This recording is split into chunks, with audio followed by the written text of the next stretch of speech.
Hi, my name is Lance Bledsoe, and this is just a short video to give you a sense of what to expect in this presentation. So in case you decide maybe it's not for you, you'll still have time to go and find a different presentation.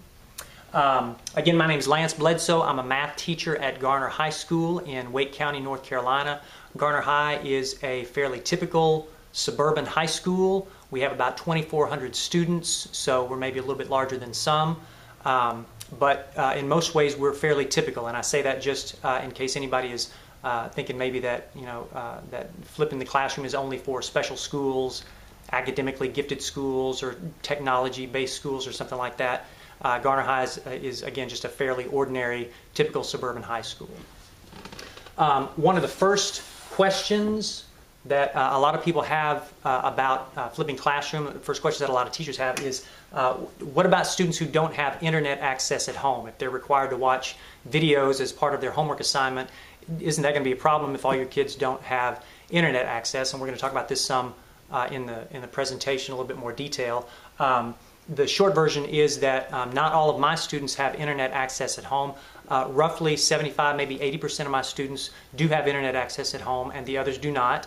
And there are ways to address that issue with them, including access to computers at the school, at public library, and I can also put the videos on DVDs or jump drives for them. And then there are other kind of non-video alternatives that we'll talk about some as well.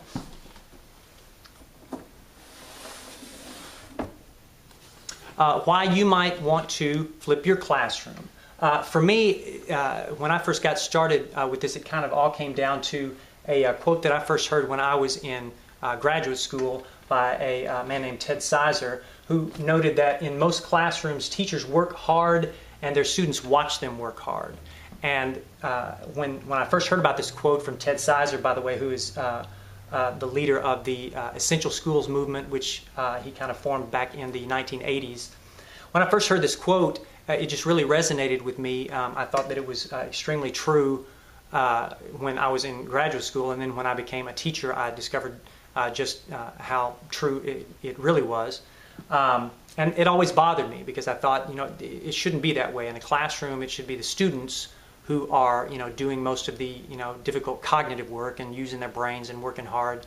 And the teacher should be more of a facilitator in helping that to happen. And so when I became a teacher, and so much of my classroom time was spent with me lecturing to students, and I was working, really hard to, make sure that I was, getting everything right and saying everything right. It bothered me that I was, really kind of the primary active participant in the classroom, and they were mostly passive. And so the flipped classroom, I think, addresses that issue very well. There's some other reasons why you might want to flip your classroom. One of the things I discovered was that I'm not exhausted at the end of the day anymore, and that was new for me. And there's also a lot that has to do with students taking responsibility for their own work. And again, we're going to talk about those some more in detail.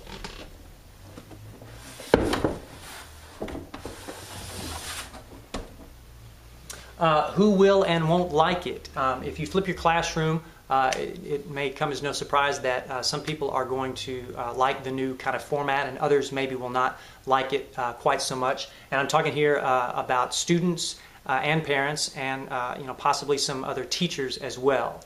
And I'm going to talk a little bit about my experience with that, and who liked the fact that I'm flipping my classroom, and who didn't like it so much, and why, at least from my perspective, why I think that is. And finally, we're going to talk some about details on how to get started flipping your classroom. Making your own videos, I think you're going to find that it actually maybe sounds a little bit more intimidating than it really is. There are other resources besides just videos that you may want to use in flipping your classroom. And finally, I'll talk a little bit about my class website, which is where it's kind of the primary location that most of my students go and find my videos and other class resources. And so I'll show you that my class website, and so you can get a kind of sense of how that is set up. And so that's what you can expect to see in this presentation. So let's get started.